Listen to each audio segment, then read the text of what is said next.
बिस्मिल्लाहिर्रहमानिर्रहीम। अस्सलामु अलैकुम। Welcome to my channel Sky Recipe. जी फ्रेंड्स, आज मैं आपको बताऊंगी कि किस तरह आप सब्ज़ हल्दी को घर में सुखाकर ज़बरदस्ती हल्दी तैयार कर सकती हैं और वो भी पूरा साल इस्तेमाल कर सकती हैं। ये हल्दी है मेरे पास तकरीबन 5 किलो है और ये मैंने इसको अच्छे से धो लिया। इसके ऊपर मिट्टी होती है। ये सब्ज़ मंडी से आसानी से मिल जाती है। फरवरी टू मार्च में मिल जाती है ये।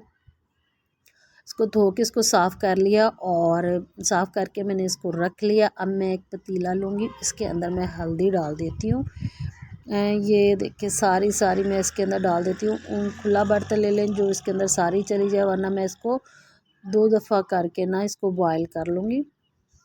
इसको आपने बॉयल लाजमी करना है, वैसे ही काट के नहीं सुखाना, क्योंकि अगर हम इसको वैसे ही काट के सुखा लेंगे तो उसका कलर वो वाला नहीं आएगा जो बॉयल करने से इसका कलर पुख्ता हो जाता है। क्योंकि कलर पक्का करने के लिए इसको बॉयल करना पड़ेगा, वरना जब हम इसको धूप में सुखाएंगे तो हल्दी का जो कलर है वो उड़ जाएगा। ये मैंने डाल लिया जी एक पतीले में हल्दी। अब इसको चूल्हे पे रखूँगी और अब इसमें डालूँगी पानी। और पानी मैं आपको बताती हूँ कि आपने इसके अंदर कितना डालना है। इससे कम पानी मत डालिएगा, क्योंकि जो भी हल्दी आपकी पानी से बाहर रहेगी वो उतना अच्छा कलर उसका नहीं रहेगा जितना कि जो पानी के अंदर डिप होगी उसका रहेगा। ये देखें, इतना सा पानी हो जिसमें ये सारी हल्दी जो है ना हमारी डिप हो जाए, उसके ऊपर तक पानी आ जाए।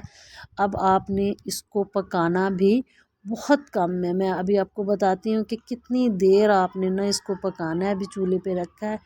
जैसे ही पानी को बॉयल आना शुरू होगा, ये देखिए पानी किनारों से अभी बॉयल आना शुरू हो गया है, तो इस टाइम पे आपने टाइम नोट कर लेना और सिर्फ और सिर्फ 1 मिनट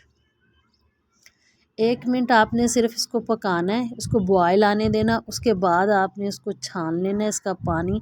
ये देखें माशाल्लाह पानी में भी हल्दी का जो है ना वो कलर नज़र आ रहा है। आपने इसको छान के अलहदा कर लेना और हल्का ठंडा कर लेना है। ज़्यादा ठंडा नहीं करना, वरना इसको फिर काटने में मुश्किल होती है। तो आपने नीम गर्म सा ही इसकी कटिंग शुरू कर देनी है। और इस तरह से तैयार की गई हल्दी आप पूरा साल इस्तेमाल करेंगे और बहुत ही ज़बरदस्त ये हल्दी होती है। खानों में इसका जायका बहुत ही ज़बरदस्त आता है। अगर आप एक दफ़ा इस्तेमाल करेंगे तो आप हर साल इसी हल्दी को जो है ना आप पकाएंगे। ये देखिए फ्रेंड्स, अब मैं इसको काट रही हूँ। मैं धूप पे लेके बैठी हूँ इसको और छत पे ही मैं इसको सुखाऊंगी। और मैंने इसकी आपने इतने छोटे छोटे पीसेस में इसको काट लेना है, ताकि अगर आपने इसको घर में भी ग्राइंडर में पीसना हो तो कोई मुश्किल ना हो। ये देखिए बिल्कुल, और ये बहुत सॉफ्ट हो चुकी है गर्म पकने की वजह से, बॉयल आने की वजह से। इसको इतना टाइम ज़ोर से नहीं काटनी पड़ेगी, आपको आराम से कट जाएगी। और अगर आप चाहें तो आप इसको कूट भी सकती हैं। अगर काटना ना चाहे तो आप इसको कुंडी में डाल के या सिलबट्टे की मदद से हल्का हल्का सा इसको कूट के वो भी धूप में फैला सकती हैं। तो ये देखिए ज़बरदस्ती में इसी तरह से ये सारी काट के इसको धूप में डालकर सुखा लूँगी और तकरीबन ये 5 से 6 दिन में मुकम्मल जो है ना वो धूप में सूख जाएगी। सूखने के बाद मैं आपको दिखाती हूँ कि इसकी कैसी शक्ल आई है। ये देखिए फ्रेंड्स, सूखने के बाद ये 5 किलो हल्दी तकरीबन इतनी सी हो गई है। ये एक बॉल में आ गया, तकरीबन वेट के लिहाज से ये 1 किलो हो गई है। ये देखिए इतनी ज़बरदस्त सूखी है कि ये कड़क की आवाज़ से टूटती है। अब आप चाहें तो इसको बाज़ार वाली मशीन से पिसवा लें, चाहे तो आप इसको घर में ग्राइंडर की मदद से पीस लें। मैं फ़िलहाल इसको इस बाउल में ये मेरे पास जाली है नेट जो मिलती है आम बाज़ार से, आपको मिल जाएगी, इसके अंदर डाल के रख दूँगी। इसमें इसकी खुशबू में ज़रा भी फ़र्क नहीं आएगा। आप इसको या इसमें या कपड़े की थैली में डाल के रखें, शॉपर में मत डाल के रखिएगा। और फिर मैं आपको कुछ ग्राइंडर में पीस के भी दिखाती हूँ कि इसका कितना ज़बरदस्त सा कलर आता है। और बहुत ही ज़बरदस्त इसका कलर आता है और टेस्ट तो खुशबू इसकी बहुत ज़बरदस्त है।